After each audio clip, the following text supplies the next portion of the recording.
Hello everyone, I am Shefali, your business studies teacher from Vishwas School. Students, we were discussing about the forms of business organization. तो उन forms में हमने जो है वो last video lecture में joint Hindu family की बात की थी। आज हम बात करते हैं एक और फॉर्म ऑफ बिजनेस की, जो कि है कोऑपरेटिव सोसाइटीज़। क्या होती हैं ये कोऑपरेटिव सोसाइटीज़? दो वर्ड से मिलकर बना है ये, एक है कोऑपरेटिव, दूसरा है सोसाइटी।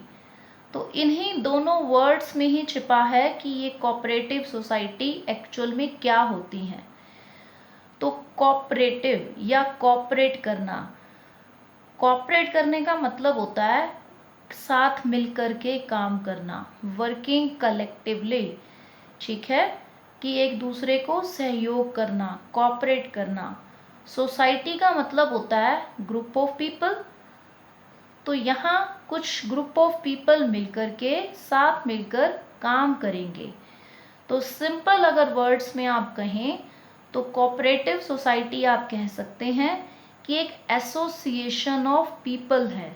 ओके, अगर मैं एक सिंपल वर्ड्स में लिखना चाहूँ देन आई कैन राइट कि एसोसिएशन ऑफ पीपल।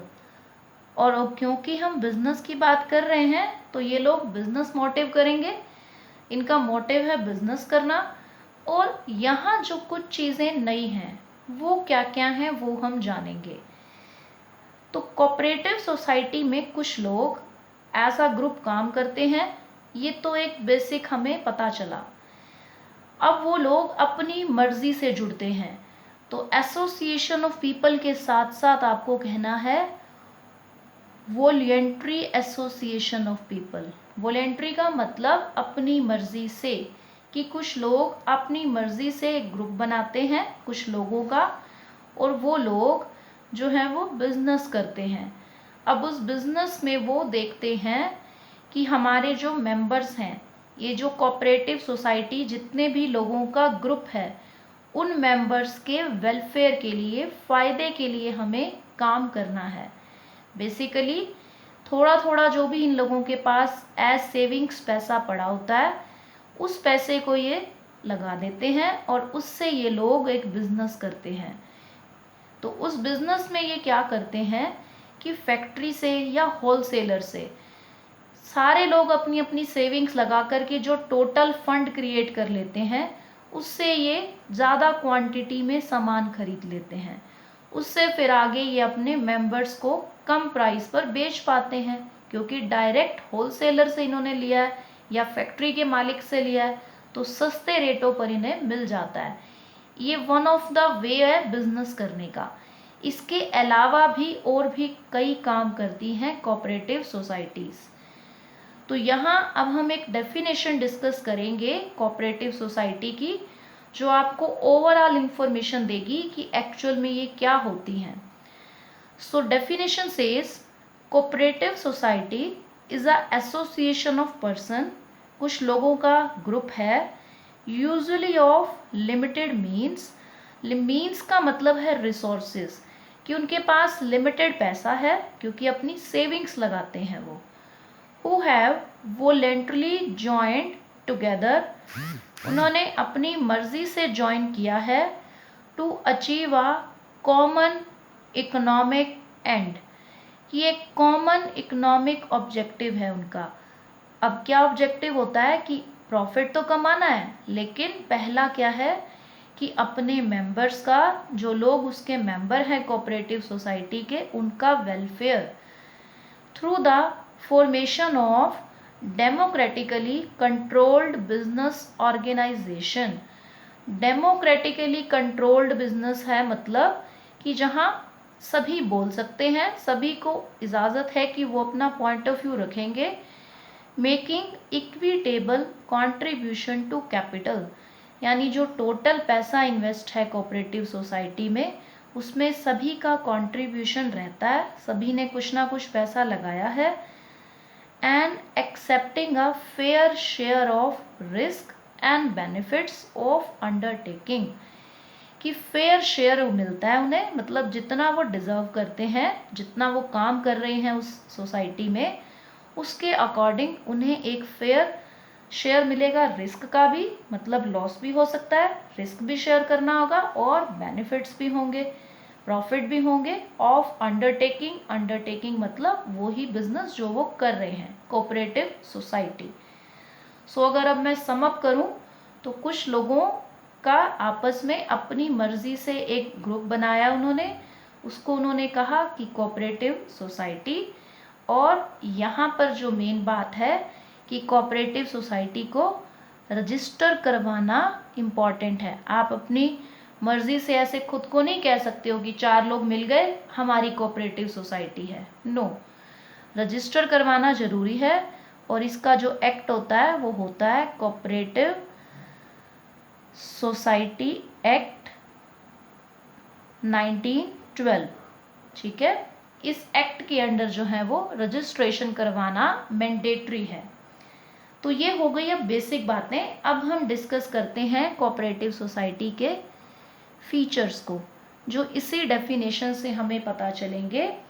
फर्स्ट आपका फीचर होता है वॉलेंट्री मेंबरशिप, कि जो मेंबरशिप होती है कोऑपरेटिव सोसाइटी की वो वॉलेंट्री है, मतलब लोग अपनी मर्जी से आ सकते हैं, मेंबर बन सकते हैं, चाहे तो नोटिस दे करके एग्जिट भी कर सकते हैं। आप बाउंड नहीं कर सकते हो किसी को मेंबर बनने के लिए भी और रुके रहने के लिए भी, वो नोटिस दे करके एग्जिट कर सकता है सोसाइटी को। नेक्स्ट होता है लीगल स्टेटस। तो लीगल स्टेटस का मतलब होता है कि भाई कोई रजिस्ट्रेशन की ज़रूरत है, तो हाँ होती है रजिस्ट्रेशन की ज़रूरत। कोऑपरेटिव सोसाइटी का एक्ट है 1912, उसके अंडर ये रजिस्टर होती हैं। और कोऑपरेटिव सोसाइटी जो है वो, जो भी इसके मेंबर्स हैं, जो भी पीपल मेंबर हैं, कोऑपरेटिव सोसाइटी एक अलग एंटिटी होती है। मीन्स ये कोऑपरेटिव सोसाइटीज़ अपने नाम पर प्रॉपर्टी खरीद सकती हैं, कॉन्ट्रैक्ट कर सकती हैं, डीलिंग्स कर सकती हैं बिजनेस की। इसके मेंबर्स और ये कोऑपरेटिव सोसाइटी दोनों अलग अलग हैं, सेपरेट बिजनेस एंटिटी। ये कॉन्सेप्ट हमने पहले भी पढ़ा है कि एक बिजनेस और उसका मालिक दोनों अलग होते हैं। जो बिजनेस आप कर रहे हो वो बिजनेस अपने नाम पे प्रॉपर्टी ले सकता है, क्योंकि उसको भी एक आर्टिफिशियल इंसान की तरह ट्रीट किया जाता है। उस जो भी आपके बिजनेस की कंपनी का नाम है उसके नाम पे आप प्रॉपर्टी बाय कर सकते हो, बैंक में अकाउंट खुलवा सकते हो, ओके। ये एक रूल ने आपको जो है ना, जो है लॉ ने जो है आपको एक परमिशन दी है, इसकी कानून आपको परमिशन देता है कि आप और आपका बिजनेस जो है वो अलग अलग हो। देन उसके बाद है आपके पास लिमिटेड लाइबिलिटी, कि जो कोऑपरेटिव सोसाइटी के मेंबर्स होते हैं उनकी लाइबिलिटी यानी जो उनकी जिम्मेवारी है लोन्स वगैरह को पे करने की या लॉस को सफ़र करने की, वो लिमिटेड है। वहीं तक लिमिटेड है जितनी गारंटी उन्होंने दी है, या सिंपल शब्दों में जितना उन्होंने पैसा इन्वेस्ट किया है उस कोऑपरेटिव सोसाइटी में। देन आपके पास है कंट्रोल। तो कंट्रोल का मतलब यहाँ पे क्या है कि इसको कंट्रोल कौन करेगा, कौन जो है वो चलाएगा। तो यहाँ पर आपके पास जो है ना वो सभी मेंबर्स के पास राइट होता है कि सभी अपना जो है वो ओपिनियन रख सकते हैं, बट साथ ही साथ इसको रन करने के लिए मेंबर्स कॉमन डिसीजन लेकर के कुछ पर्टिकुलर मेंबर्स को इलेक्ट कर लेते हैं कि ये कुछ लोग टीम जो है वो मिलकर के इन्हें चलाएगी। तो वोटिंग राइट जो है वो अपने यूज़ करते हुए कुछ लोगों को सिलेक्ट किया जाता है इलेक्शन के बेस पे, और फिर उसके बेस पे वो कुछ जो पर्टिकुलर सिलेक्टेड पीपल हैं वो चलाते हैं उसको, वो इम्पोर्टेंट डिसीजंस लेंगे। हर मेंबर के पास एक वोटिंग राइट होता है कि वो वोट कर सकता है। देन आपके पास है सर्विस मोटिव, कि जो कोऑपरेटिव सोसाइटी होती हैं इनका मोटिव होता है सर्विस करना। प्रॉफिट तो कमाना है, लेकिन पहला आपका मोटिव होता है इनका कि अपने जो मेंबर्स हैं उनका बेनिफिट देखना, कि उन्हें जो प्रोडक्ट्स हैं वो सही रेटों पर मिलें। ये नहीं कि हम खुद ही एज कोऑपरेटिव सोसाइटी सस्ते में ला करके अपने ही मेंबर्स को महंगे में बेचें, नहीं, रीजनेबल प्राइस पर आपके मेंबर्स को प्रोडक्ट मिलना चाहिए। देन है आपके पास इक्वालिटी इन वोटिंग राइट, कि अब किसी मेंबर ने चाहे कितना भी पैसा क्यों ना लगाया हो, उससे जो है ना वो वोट करने का सबके पास एक ही वोट है, हर कोई पर्सन के पास एक वोटिंग राइट है। चाहे आपने 1 लाख रुपए इन्वेस्ट किए हैं, चाहे आपने 1 करोड़ इन्वेस्ट किया है, वोटिंग राइट सबके पास इक्वल होता है। उसके बाद है आपका डिस्पोजल ऑफ सरप्लस। सरप्लस का मतलब होता है कि कुछ प्रॉफिट हो गया आपको कोऑपरेटिव सोसाइटी में, तो अब आप उसे कैसे डिस्ट्रीब्यूट करेंगे, कैसे बांटेंगे मेंबर्स के बीच। तो यहाँ एक फिक्स रूल रहता है आपको डिस्पोजल ऑफ सरप्लस में कि 1/4 तो आपको ट्रांसफ़र करना है जनरल रिजर्व में। फिर जो भी मेंबर्स ने कैपिटल लगाई है, पैसा इन्वेस्ट किया है, उस पर उनको कुछ रिटर्न भी देनी है, कुछ मुनाफा भी देना है। तो जितना भी पैसा किसी ने इन्वेस्ट किया है एज मेंबर, उस पर उसकी जितना उसने इन्वेस्टमेंट किया उस पर उसको देना है डिविडेंड। डिविडेंड मतलब जो भी आप प्रॉफिट कमा रहे हो, सामने वाले को उसकी की गई इन्वेस्टमेंट के ऊपर कुछ रिटर्न देना, रिवॉर्ड देना। तो वो डिविडेंड मैक्सिमम 10% हो सकता है, उससे कम आप दे दीजिए, बट उससे ज़्यादा आप अलाउ नहीं कर सकते। ओके। नेक्स्ट आपके पास होता है कि अगर आपकी कोऑपरेटिव सोसाइटी जहाँ काम कर रही है, जिस एरिया में, उस एरिया का आप डेवलपमेंट करना चाहते हो कि वहाँ की अच्छी फैसिलिटीज़ कर दूँ उस एरिया में, तो वो भी आप कर सकते हो, बट वो आपके सरप्लस के 10% से ज़्यादा नहीं होना चाहिए। तो आप कह सकते हो डेवलपमेंट एक्टिविटी के ऊपर भी आपने जो है वो इन्वेस्ट करना है। मैक्सिमम 10% ऑफ योर सरप्लस, जितना आप कमा रहे हैं उसका 10%। ओके। देन आपके पास लास्ट जो रहता है वो है कि मेंबर्स को आपने देना है प्रॉफिट, बाकी का जो बचा हुआ है वो हम दे देते हैं मेंबर्स को as their share in surplus, कि उनका जो भी शेयर बनेगा सरप्लस में वो उन्हें मिलता है कि उन्होंने कितना कंट्रीब्यूशन किया बिजनेस में, उसके बेस पे उन्हें दिया जाता है। नेक्स्ट आपके पास जो फीचर है वो है कैश ट्रेडिंग। तो मोस्टली जो कोऑपरेटिव सोसाइटी होती हैं वो कैश में डील करती हैं, नकद में, उधार में बहुत कम बेचती हैं, क्योंकि पैसा लिमिटेड होता है इनके पास। कुछ मेंबर्स हैं उन्होंने मिलके कुछ पैसा लगाया है, तो ऐसा नहीं है कि नहीं करेंगी, बट कम करती हैं उधार में डीलिंग। मोस्टली अपना सामान जो है वो कैश में बेचती हैं। आफ्टर देन है कि आप फाइनेंस यानी पैसा कैसे अरेंज करोगे। या तो मेंबर्स जो पैसा लगाएंगे वो पैसा है आपके पास, या फिर आप क्या कर सकते हैं, लोन्स ले सकते हैं, या ग्रांट आपको गवर्नमेंट दे रही है तो वो आपके लिए बेनिफिशियल है। नेक्स्ट आपके पास है गवर्नमेंट का कंट्रोल। तो गवर्नमेंट जो होती है आपकी, वो वैसे तो जो कोऑपरेटिव सोसाइटी होती हैं वो एक इंडिविजुअली सेटअप होती हैं, कुछ लोग मिलकर के बिजनेस कर रहे हैं, बट गवर्नमेंट डिमांड कर सकती है टाइम टू टाइम कि वो आपके बुक्स ऑफ अकाउंट्स को चेक करे कि आप क्या मेंटेन कर रहे हैं, कैसे मेंटेन कर रहे हैं, ये सब डिमांड गवर्नमेंट कर सकती है आपसे। तो ये हमारे कुछ फीचर्स थे।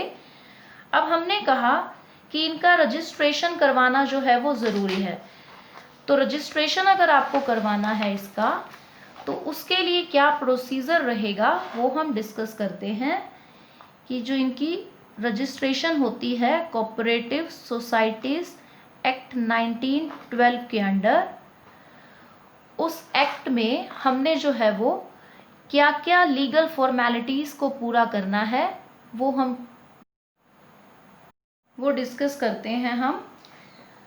तो यहाँ आपके पास जो भी कोऑपरेटिव सोसाइटी एक्ट के अंडर अपने आप को रजिस्टर करवाना चाहते हैं, उन्हें एक एप्लीकेशन डिपॉजिट करानी होती है, और हर एक स्टेट का एक रजिस्ट्रार जो है वो अपॉइंट किया जाता है, जिसके पास आप वो एप्लीकेशन जो है वो सबमिट करा सकते हो।